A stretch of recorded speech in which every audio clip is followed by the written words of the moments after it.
A custom GPT works essentially the same as ChatGPT, with the difference that it has been adapted to a specific domain. GPT stands for Generative Pre-trained Transformer, a type of language model initially trained on massive amounts of general text. That pre-training phase gives it broad knowledge of language. When we personalize it, we do one of two things. Either we further train it with specific data, a process called fine-tuning, or we configure it using instructions, known as prompt engineering, telling it to assume a certain role or use specific information when responding. In both cases, the model internally operates the same way. It receives an input text that is the user's question or instruction, and the GPT generates a continuation word by word, based on the probabilities it learned during training. Imagine there's a person inside the model who has learned which words tend to follow others. When we personalize it with new information, we slightly update those tendencies or provide fixed context so that when it guesses the next word, it takes into account our specific content. For example, if we ask the generic model, "What is the return policy?" it might give a generic answer. But if the model is customized with your store's return policies, it will go directly to the relevant part of its trained knowledge and respond with the exact details. It's not searching a live database.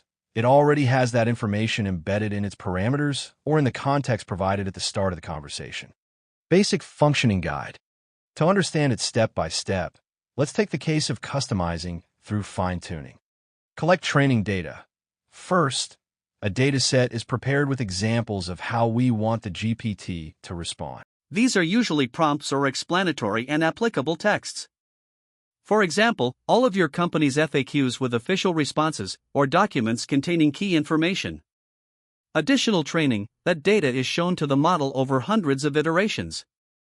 The model adjusts its internal neurons so that when it sees a similar question, it learns to replicate the provided answer. In the end, you get a fine-tuned model that combines the original general knowledge with the specific information you taught it. It's worth mentioning that this is done through OpenAI. Deployment: the resulting model is deployed for real use.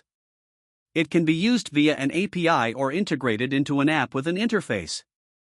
At this stage, you can also set additional rules to guide its behavior, such as always responding in a friendly and concise tone. User interaction: when a user asks a question, the application sends it to the custom model. It processes the input by converting it into internal vectors and probabilistically calculating the next word in the appropriate answer.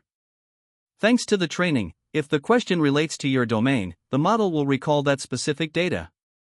It generates the response word by word and returns it. All of this happens in seconds or less, taking advantage of the transformer's power, which is a highly efficient architecture for language processing. Advantages and disadvantages. Advantages. Understanding how it works helps you make the most of it. A personalized model responds quickly, ranging from milliseconds to a few seconds, because most of the heavy work was done during training. It can handle complex natural language thanks to the transformer, even with your customizations. Since it works based on probabilities and not fixed rules, it's flexible. It can respond to questions even if they weren't seen during training, by adapting what it has learned. Another advantage is that fine-tuning doesn't require as much data as training from scratch. With just a few hundred well-chosen examples, you can see significant improvements in performance within your domain.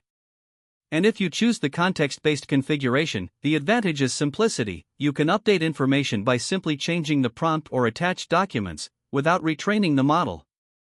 Disadvantages. Because of how it works, a custom GPT doesn't reason like a human expert. It correlates patterns. If it encounters a very unusual or ambiguous question, it may give an answer that seems confident but is actually incorrect. Just like a human, except a human might say, "I don't know," while a GPT will produce something that sounds like the answer but could be a hallucination. This is due to its probabilistic mechanism. It tends to hallucinate when it lacks strong, reliable information. Another downside is the model's finite context capacity. If the user's question and relevant data exceed, say, 8,000 tokens, the GPT won't be able to consider it all at once. This isn't really a concern, as those limits are rarely exceeded, and in fact, humans also have limitations, sometimes even stricter ones.